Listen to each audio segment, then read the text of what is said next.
slow-burning betrayal, other Orthodox priests began to speak against him to their congregations, to the press, and to the government. Noting his increasing isolation, Soviet authorities saw their opportunity to silence him. And they secretly watched Alexander for 6 years. In 1985 and 1986, they harassed him with searches and seizures of his property. He met with members of the authorities several times every week. While they threatened to deport or imprison him unless he publicly denounced his ministry, he endured their pressure with calm determination. Somehow, Alexander admitted that, in the past, he hadn't always behaved with proper caution and had made mistakes.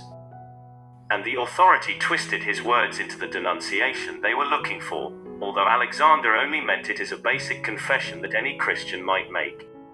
When people asked how he had endured all this harassment, Alexander responded, "I'm a priest, I can talk to anybody.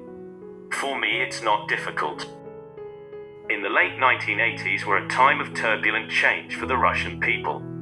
As perestroika was implemented, many Russians saw it as the end of oppression and the beginning of long-awaited freedom. Since then, Alexander was more cautious. He once told a group of young professionals that people see perestroika as a kind of panacea, and it's the solution for everything. He concerned that our church, our Russia, have been virtually destroyed, and the damage lives on in people's souls, in the work ethic, in the family, and in the conscience. Alexander's warnings about too close affiliation with the new power structures proved insightful. Growth in Russian nationalism also brought a resurgence of anti-Semitism in the nation and church. Alexander is an Orthodox priest of Jewish heritage, was always speaking out against chauvinism, anti-Semitism, and false patriotism. That is why his popularity made conservative members of the Orthodox clergy uncomfortable. When religious restrictions were lifted, he broadened his ministry.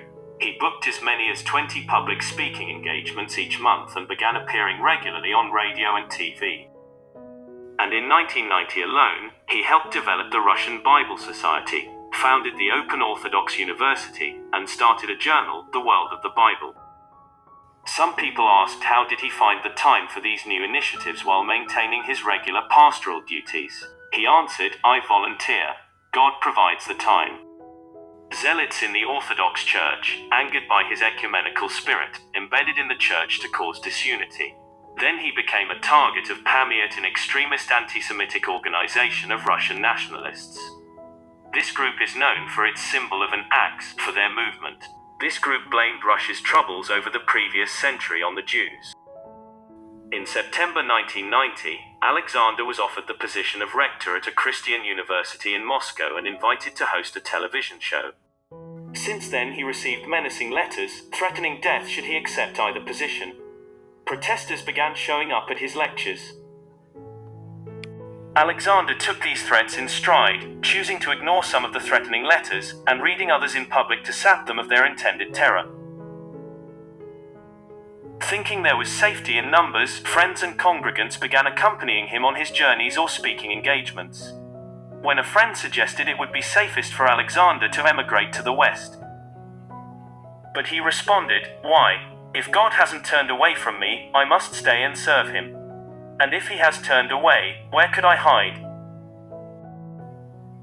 Alexander lectured in Moscow. At one point he said, "Some ants build, some ants sow and later reap the crop, and some apes fight and have wars, although they are not as cruel as people are.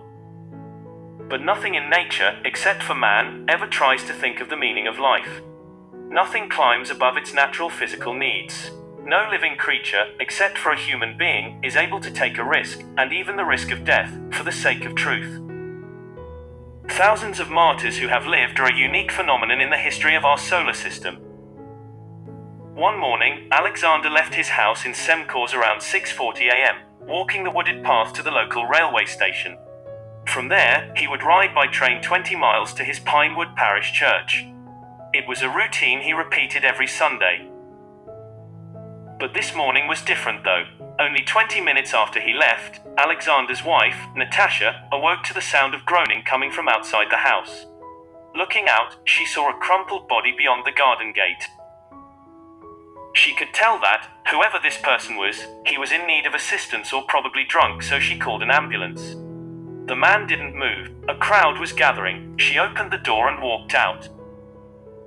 As she approached, the situation slowly dawned on her. As tears began to fall, she said to the crowd, "Don't tell me."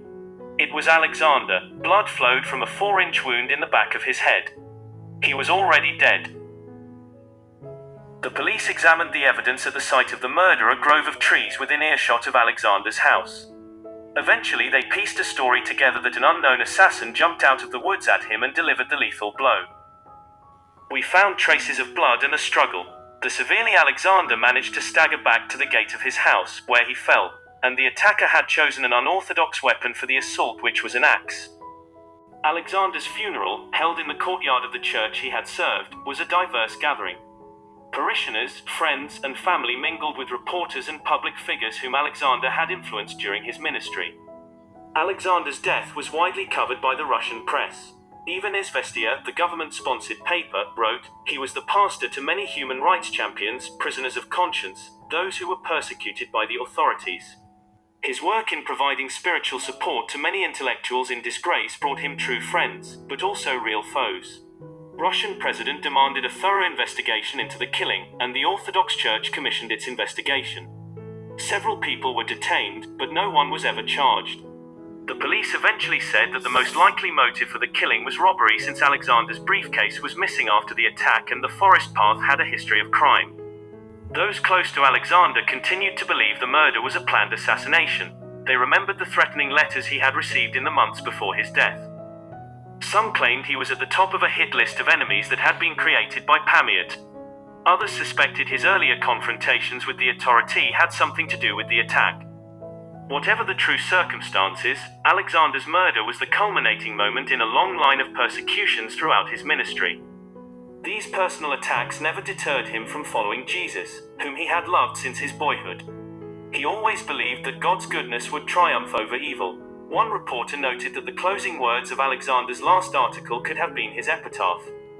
This is what he had written: "Chaos growing out of tyranny will not endure. No matter how long the darkness, the night cannot be endless. God's word teaches us to believe in the victory of the light."